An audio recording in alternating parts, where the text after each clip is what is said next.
ఉషోదయ కాంతి ఆకాశపుటంచులకు గులాబీ రంగు పూస్తున్నది. ఉదయభానుని ప్రథమ స్పర్శకు భూమాత మేల్కుంటున్నది. కాంతి కిరణాన్ని అందుకోవటం కోసం చెట్లు మొక్కలు మెలుకలు తిరుగుతూ శతవిధాల ప్రయత్నిస్తున్నాయి. వాటి సమస్త జీవితము ఆరాధనే ఆ సూర్య భగవానుని ఆరాధన.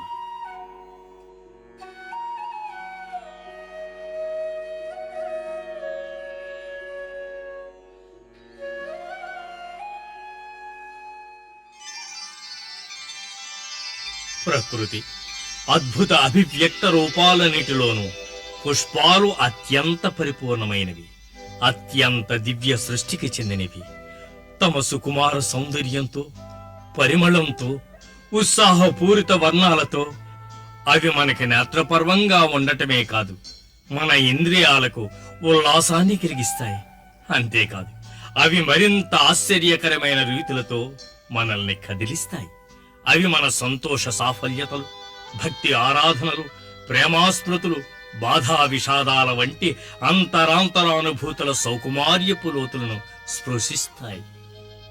శుభ సంతోష క్షణాలలో, విషాద వియోగ గడియల్లో మనం పూలను ప్రేమకి స్నేహానికి చిహ్నంగా భక్తిభావంతో అర్పించడంలో విచిత్రమేమీ లేదు. పూల భాష వాటికే సొంతం. అది మౌనం, పరిమళం, నిగూఢం అయినా ధారాళం. అయితే ప్రతి పువ్వు అంతరాల్లో దాగి ప్రతిస్పందించే ఈ సత్యం ఏమిటి? మన అంతరాత్మను స్పృశించే ఆ సత్యం ఏమిటి?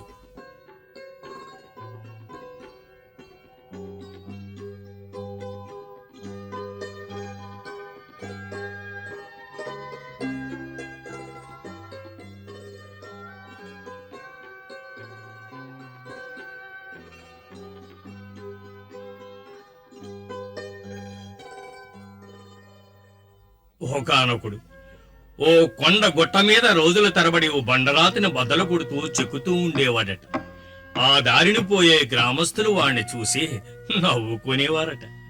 అయితే ఓ నాటికి ఆ బండరాయి స్థానంలో శోభాయమానమైన ఒక సముజ్వల దేవతామూర్తి బాలభానుని లేత కిరణాల్లో జలకాలాడుతూ వారికి దర్శనమిచ్చిందట.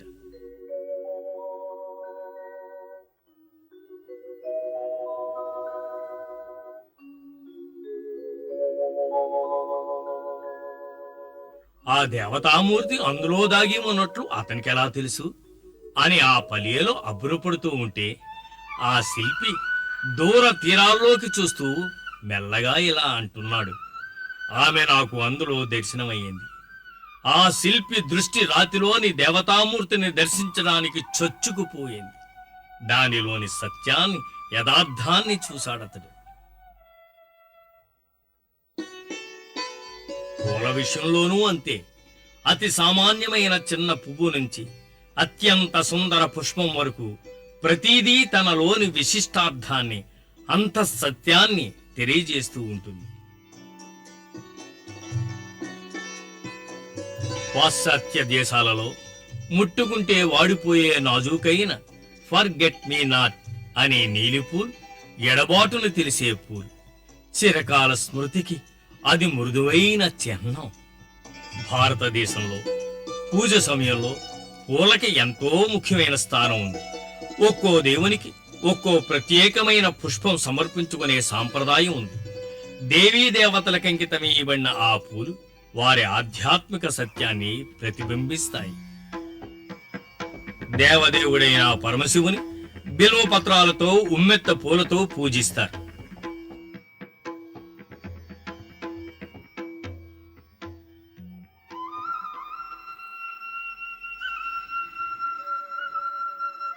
దివ్య వేణుగానలోలుడు శ్రీకృష్ణునికి భక్తి శరణాగతులకి సంకేతమైన తులసిని సమర్పిస్తారు.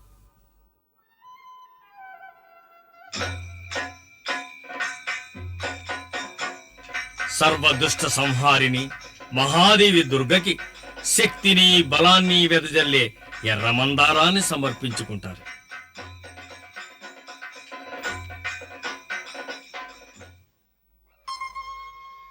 ఒకే పుష్పాన్ని ప్రపంచంలో పలుచోట్ల పలు విధాలుగా పిలవవచ్చు.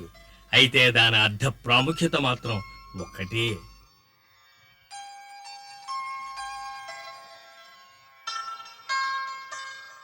పొద్దుతిరుగుడు పువ్వు ఆ దివ్యకాంతి పిపాసతో సూర్యాభిముఖంగా తిరుగుతూ ఉంటుంది. ఈ సూర్యముఖి సూచించేది ప్రకాశాభిముఖమైన చైతన్యాన్ని, సర్వ సృష్టి జనకుడైన సూర్య భగవానుని యందుగల మన ఆకాంక్షను ఇది సూచిస్తుంది.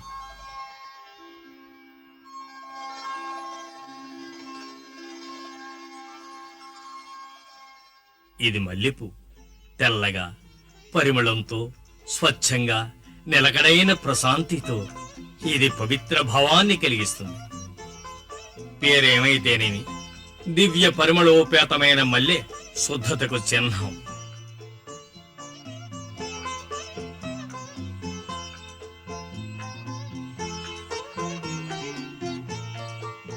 అందమైన పరిపూర్ణమైన ఈ గులాబీ ప్రతి దేశంలోనూ ప్రేమ, ఆత్మాంకిత భావాన్ని సూచిస్తుంది.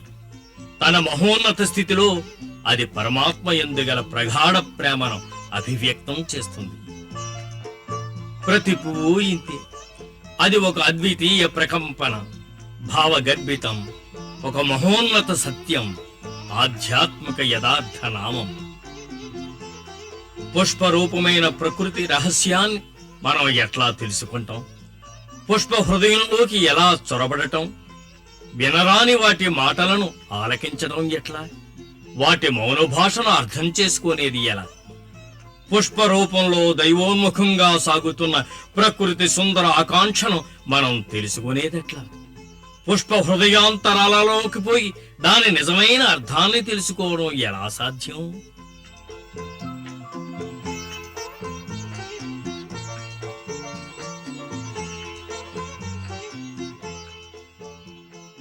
జవాబు చాలా సరళం, సుందరం. పూలను ప్రేమిద్దాం, అంతే. వాటిని ప్రేమించాలి.